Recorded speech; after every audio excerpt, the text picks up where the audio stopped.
ننگے ہو کر غسل کیا تو وضو ہوگا؟ کیا کپڑے بدلنے سے وضو ٹوٹ جاتا ہے؟ 90% مسلمان عورت اور مرد یہ غلطی ضرور کرتے ہیں۔ اس بارے میں حضرت عائشہ رضی اللہ تعالی عنہا کا فرمان بھی ضرور سن لیں۔ بسم اللہ الرحمن الرحیم۔ اگر کوئی شخص برہنہ ہو کر غسل کرتا ہے، نہاتا ہے تو اس کا وضو ہوگا یا نہیں؟ اسی غسل کے ساتھ وہ نماز پڑھ سکتا ہے یا پھر نماز سے پہلے اس کو دوبارہ وضو کرنا پڑے گا؟ تو اس حوالے سے مکمل تفصیلات آج کی اس ویڈیو میں ہم بتائیں گے۔ ناظرین، وضو والے جتنے بھی اعضاء ہیں، یعنی وضو میں 4 فرائض ہیں۔ نمبر 1 چہرہ دھونا، نمبر 2 دونوں بازو کونیوں سمیت دھونا، نمبر 3 سر کا مسح کرنا، نمبر 4 دونوں پاؤں ٹخنوں سمیت دھونا۔ تو جب بندہ غسل کرتا ہے تو غسل میں تو یہ ہوتا ہے نہ کہ پورے جسم پر پانی بہہ جائے، حتیٰ کہ جسم کا کوئی بے حساب بال برابر بھی خشک نہ رہ جائے۔ تو اگر اس کے اوپر غسل فرض تھا اور اس نے غسل کر لیا تو اس کا وضو بھی ہو گیا، لیکن اگر اس کے اوپر غسل فرض نہیں تھا، ویسے ہی نہا رہا تھا، تو اب بھی اگر اس کے وضو والے اعضاء یہ دھل جاتے ہیں، ان پر پانی بہہ جاتا ہے، وضو کے یہ 4 فرائض ادا ہو جاتے ہیں، تو اسی وضو کے ساتھ وہ نماز پڑھ سکتا ہے۔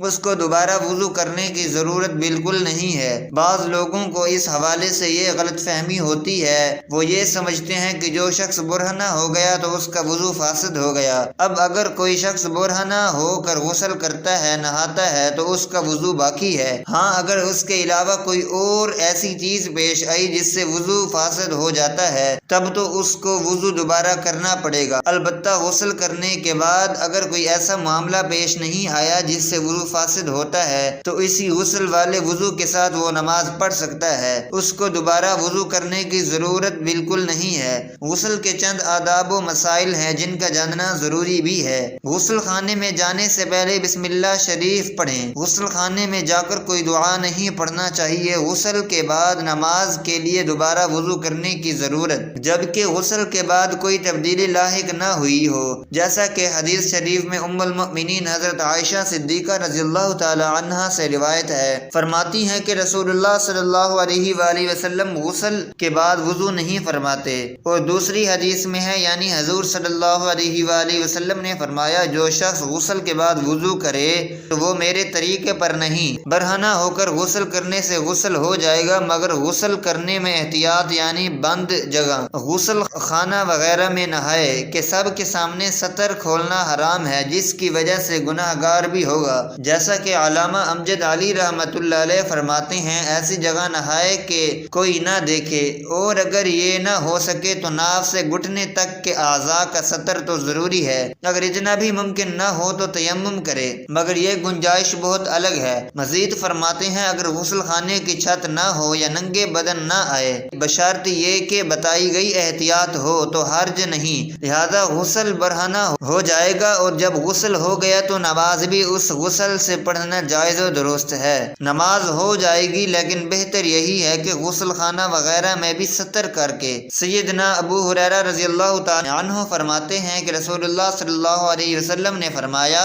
سیدنا ایوب علیہ السلام برہنہ غسل فرما رہے تھے کہ ان پر سونے کی ٹڈیاں گرنے لگی، تو وہ انہیں اپنے کپڑے میں جمع کرنے لگے، تو انہیں ان کے رب تعالی نے آواز دی، اے ایوب، جنہیں آپ دیکھ رہے ہیں، کیا میں نے آپ کو ان سے غنی نہیں کر دیا؟ تو انہوں نے عرض کیا، اے میرے رب، کیوں نہیں، لیکن تیری برکت سے میں بے نیاز نہیں ہوں۔ البتہ جہاں مختلف مل کر مسائل کرتے ہوں، جیسا کہ نہروں، تالابوں یا سوئمنگ پولز میں ہوتا ہے، تو وہاں برہنہ ہونا جائز نہیں ہے۔ جابر رضی اللہ تعالیٰ عنہ فرماتے ہیں کہ رسول اللہ صلی اللہ علیہ وسلم نے فرمایا، جو بھی اللہ تعالیٰ اور قیامت کے دن پر یقین رکھتا ہے، وہ حماموں میں شلوار کے بغیر داخل نہ ہو۔ ناظرین، ایسی جگہیں جہاں کسی کی نظر پڑنے کا اندیشہ نہ ہو، وہاں برہنہ غسل کرنے میں شرم کوئی حرج نہیں۔ آج کل غسل خانے ایسے ہی ہوتے ہیں، لہذا ان میں مکمل برہنہ غسل کرنا بلا کراہت جائز اور درست ہے۔ ستر کا ڈھکنا ضروری نہیں، کیونکہ حضرت موسیٰ علیہ السلام، حضرت ایوب علیہ السلام کے برہنہ نہانے کی شہادت صحیح احادیث سے ثابت ہے۔ غسل سے پہلے وضو کر لینا مسنون ہے، چنانچہ جب پہلے وضو کیا جائے گا تو ظاہر ہے آدمی برہنہ ہی رہے گا، جس سے معلوم ہوا کہ برہنہ ہونے سے وضو اور غسل پر کوئی فرض نہیں پڑتا۔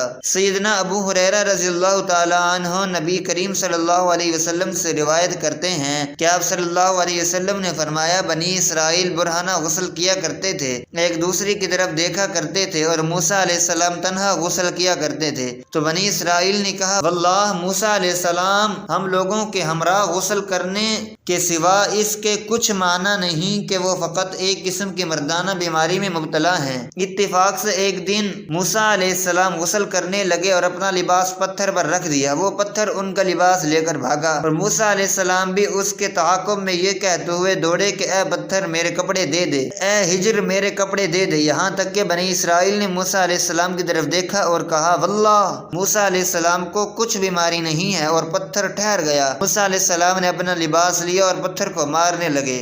سیدنا ابو ہریرہ رضی اللہ تعالیٰ عنہ کہتے ہیں کہ اللہ کی قسم موسیٰ علیہ السلام کے مار سے اس پتھر پر 6 یا 7 نشان اب تک باقی ہیں۔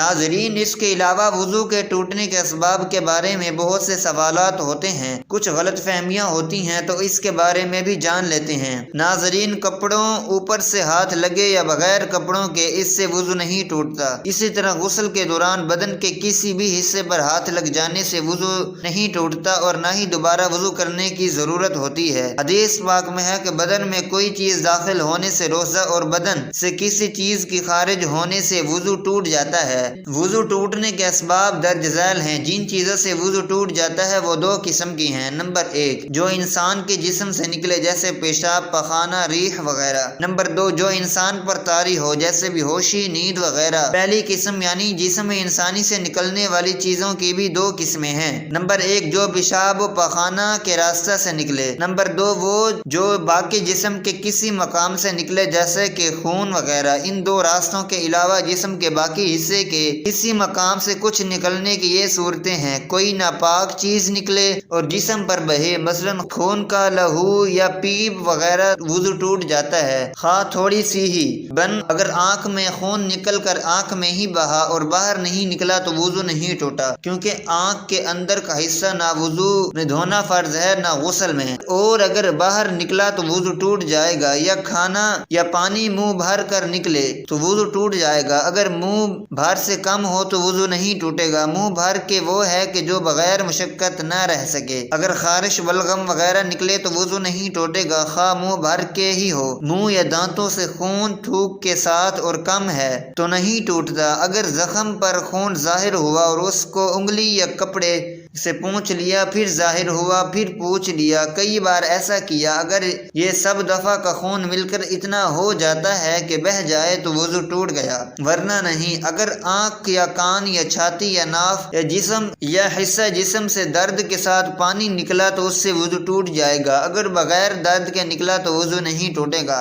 اگر آنکھ نہ دکھتی ہو نہ اس میں کھٹک ہوتی ہو اور محض نزلے کی وجہ سے یا یوں ہی پانی بہے یا آنسو نکل آئیں تو وضو نہیں ٹوٹے گا۔ اگر جمع ہوا خون مسور کے دانے کے برابر ناک صاف کرتے وقت نکلے تو وضو باقی رہا۔ وضو توڑنے والی دوسری قسم کی چیزیں یعنی جو انسان پر طاری ہوتی ہیں اس کی یہ صورتیں ہیں: نمبر 1 نیند، لیٹ کر سونا، خواہ چت لیٹ کر یا تکیہ وغیرہ کے سہارے یا کسی اور شکل پر ہو جس سے سرین زمین سے جدا ہو جائے، یا صرف ایک سرین پر سہارا دے کر سو جائے تو وضو ٹوٹ جائے گا۔ سہارے کا مطلب یہ ہے کہ اگر سہارا ہٹا لیا جائے تو وہ گر پڑے اور سرین زمین سے جدا ہو جائے، اور اگر بغیر سہارا لیے کھڑے کھڑے یا بغیر سہارا لگائے بیٹھ کر سو جائے، یہ نماز کی کسی حیض پر جو مردوں کے لیے مسنون ہو، مثلا سجدہ یا قاعدہ میں مسنون ہاتھ پر سو گیا تو وضو نہیں ٹوٹے گا۔ اگر دونوں سرین پر بیٹھا ہے، گھٹنے کھڑے ہیں، ہاتھ پنڈلیوں پر لپٹے ہوئے ہیں اور سر گھٹنوں میں ہے تو اس حالت میں سونے سے وضو نہیں ٹوٹے گا۔ نمبر 2 بے ہوشی، بیماری یا کسی اور وجہ سے ہو، مثلا غشی، جنون، مرگی اور نشہ وغیرہ سے بے ہوشی ہو جائے تو وضو ٹوٹ جائے گا،